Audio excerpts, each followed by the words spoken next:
Assalamualaikum warahmatullahi wabarakatuh. Selamat pagi, Bapak Subelo Wiono, SHMPD yang saya hormati, dan teman-teman yang saya banggakan. Kami dari kelompok B1 akan mempresentasikan hasil kerja kami yang berjudul Upaya Penanggulangan Kekerasan dalam Rumah Tangga di Masyarakat Desa. Sebelumnya, izin memperkenalkan diri, saya Javiera Yunafrisanti dengan NPM 21100221 beserta rekan saya ada Debriana Novianti dengan NPM 211000190 dan ada Devani Putri Prasetya. Boleh di slide.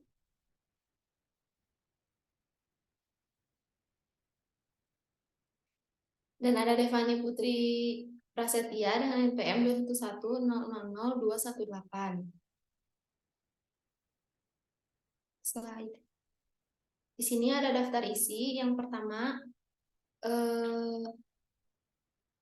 materi kami berisi pengertian KDRT, jenis-jenis KDRT, angka KDRT, lalu ada mengapa perempuan rentan menjadi korban KDRT, selanjutnya pengaturan KDRT, penyebab KDRT, dampak KDRT, cara pencegahan KDRT, solusi KDRT, dan yang terakhir, layanan pengaduan KDRT. Materi pertama akan dipaparkan oleh Debriana Novianti. Untuk Debriana, saya persilahkan. Baik. Undang-Undang Nomor 23 Tahun 2004 Pasal 1 menyebutkan bahwa kekerasan dalam rumah tangga adalah setiap perbuatan terhadap seseorang terutama perempuan yang berakibat timbulnya kesengsaraan atau penderitaan secara fisik, seksual, psikologis, atau pelantaran rumah tangga termasuk ancaman untuk melakukan perbuatan pemaksaan atau perampasan kemerdekaan secara melawan hukum dan lingkup rumah tangga. Undang-undang tersebut menyebutkan bahwa kasus kekerasan dalam rumah tangga adalah semua jenis kekerasan, baik fisik maupun psikis, yang dilakukan oleh anggota keluarga terhadap anggota keluarga yang lain. Tetapi yang dominan menjadi korban kekerasan dalam rumah tangga adalah istri, anak, oleh sang suami. KDRT bisa menimpa siapa saja termasuk ibu, bapak, suami, istri, anak, bahkan asisten rumah tangga. Namun, secara umum pengertian KDRT lebih dipersempit, artinya sebagai penganiayaan oleh suami terhadap istri dan anak. Hal ini bisa dimengerti karena kebanyakan korban KDRT adalah istri dan anak.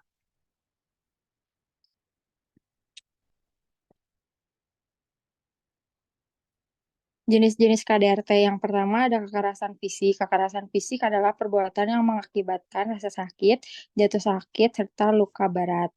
Hukuman kekerasan fisik yaitu maksimal 5 tahun penjara serta denda 15 juta. Yang kedua ada kekerasan psikis. Kekerasan psikis adalah perbuatan yang mengakibatkan ketakutan, hilangnya rasa percaya diri, hilangnya kemampuan untuk bertindak, rasa tidak berdaya, atau penderitaan psikis besar pada seseorang. Hukuman kekerasan psikis yaitu maksimal 3 tahun penjara serta denda 9 juta. Yang ketiga, kekerasan seksual. Kekerasan seksual adalah setiap perbuatan yang berupa pemaksaan hubungan seksual. Pemaksaan hubungan seksual dengan cara tidak wajar atau tidak disukai. Pemaksaan hubungan seksual dengan orang lain untuk tujuan komersial atau tujuan tertentu. Hukuman kekerasan seksual yaitu maksimal 12 tahun penjara serta 36 juta. Yang keempat, pelantaran rumah tangga. Pelantaran rumah tangga berupa hilang tanpa kabar dan tidak memberi nafkah. Hukuman pelantaran rumah tangga yaitu maksimal 3 tahun serta denda 15 juta. Angka KDRT. Menurut laporan Kemerdekaan Pemberdayaan Perempuan dan Perlindungan Anak, jumlah kasus kekerasan berbasis gender terhadap perempuan di Indonesia pada tahun 2016 mencapai 7.475 kasus, pada tahun 2017 mencapai 17.948 kasus, pada tahun 2018 mencapai 18.141 kasus, pada tahun 2019 mencapai 17.132 kasus, pada tahun 2020 mencapai 17.575 kasus, pada tahun 2001 mencapai 21.753 kasus dan pada tahun 2022 mencapai 25.050 kasus.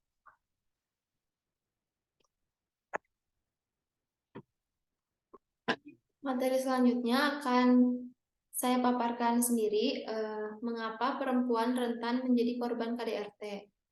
Perempuan hampir selalu menjadi korban kekerasan karena budaya dan nilai-nilai masyarakat kita dibentuk oleh kekuatan patriarki, di mana laki-laki secara kultural setelah dipersilahkan menjadi penentu kehidupan. Selain itu, secara fisik maupun mental, perempuan dianggap lemah dibanding dengan laki-laki.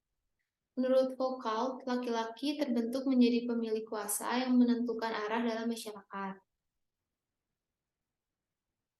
Boleh di slide. Selanjutnya, pengaturan mengenai KDRT. Undang-Undang Nomor 23 Tahun 2004 tentang penghapusan kekerasan dalam rumah tangga. Undang-undang ini merupakan jaminan yang diberikan oleh negara untuk mencegah terjadinya kekerasan dalam rumah tangga, menindak pelaku kekerasan dalam rumah tangga, dan melindungi korban kekerasan dalam rumah tangga. Tujuan dari dibentuknya Undang-Undang PKDRT ini, sebagaimana disebut dalam pasal 4, yaitu yang pertama, mencegah terjadinya segala bentuk kekerasan dalam rumah tangga, yang kedua, untuk melindungi korban kekerasan dalam rumah tangga, yang ketiga, untuk menindak pelaku KDRT-nya, yang keempat, memelihara keutuhan rumah tangga yang harmonis dan sejahtera.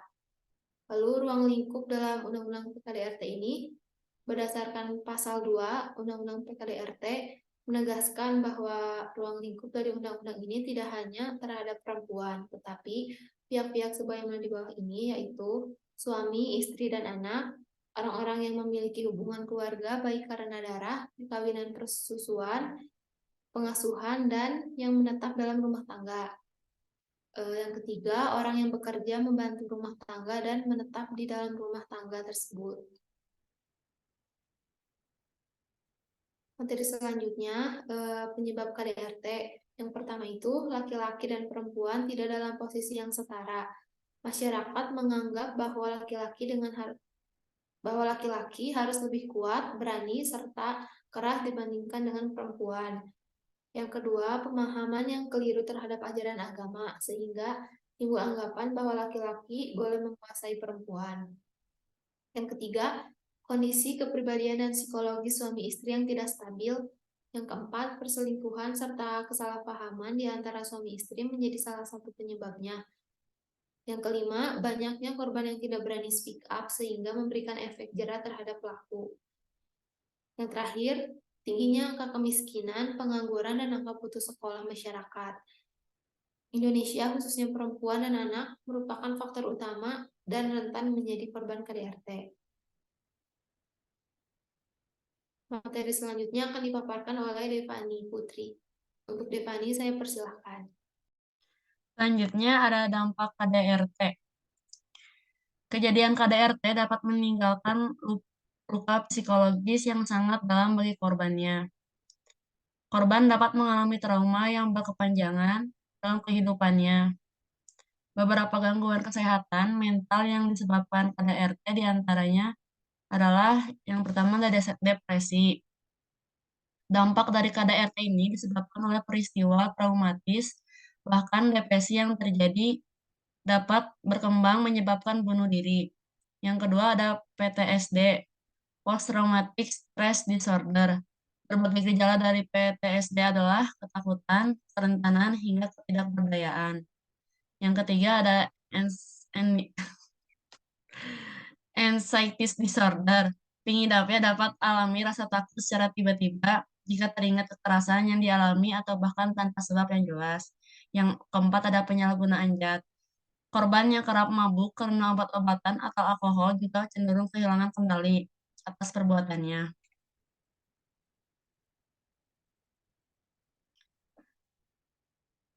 Lanjut ada cara pencegahan KDRT.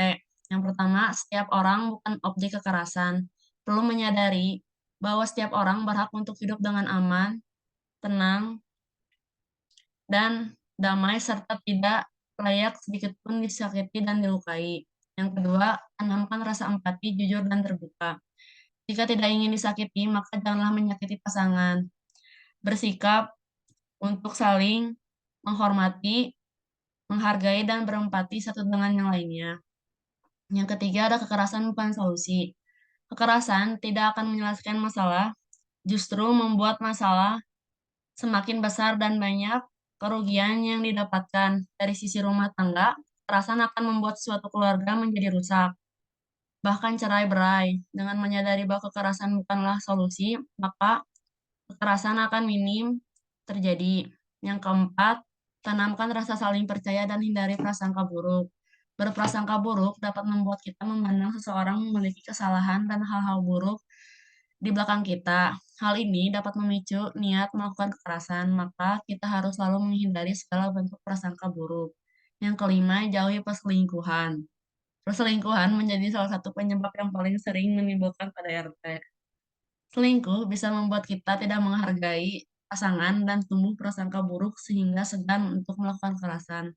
Hal ini harus kita jauhi.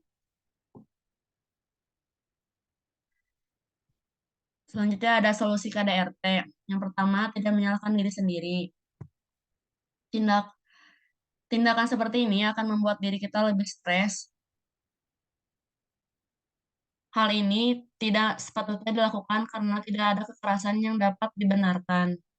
Karena itu, penting untuk menanamkan pada pikiran bahwa kamu tidak pantas untuk diperlakukan dengan kasar.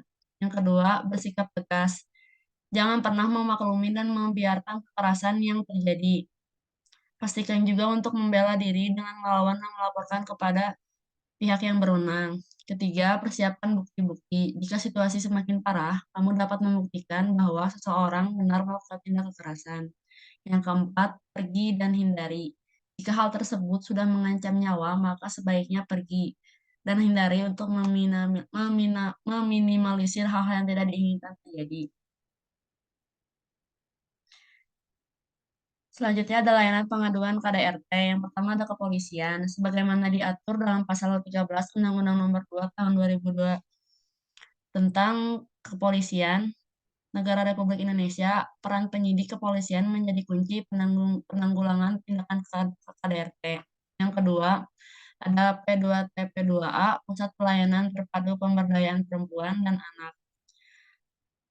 P2TP2A adalah pusat pelayanan yang terintegrasi dalam upaya pemberdayaan perempuan di berbagai bidang pembangunan serta perlindungan perempuan dan anak dari berbagai jenis diskriminasi dan tindakan kekerasan, termasuk perdagangan orang. Yang ketiga ada Komnas Perempuan, Komisi Nasional Anti Kekerasan Terhadap Perempuan. Mandat dan kewenangan Komnas Perempuan adalah menyebarluaskan pemahaman atas segala bentuk kekerasan terhadap perempuan, upaya-upaya pencegahan dan penanggulangan, serta penghapusan segala bentuk kekerasan terhadap perempuan. Yang keempat ada kepala desa. Jika korban segan untuk melapor pada lembaga yang berwenang, sebaiknya melapor serta meminta bantuan pada kepala desa terlebih dahulu untuk dibantu melapor serta menindaklanjuti pada lembaga yang berwenang.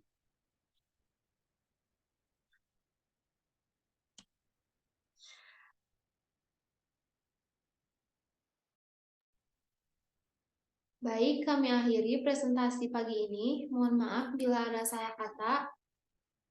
Akhir kata saya ucapkan alhamdulillah dan terima kasih. Assalamualaikum warahmatullahi wabarakatuh.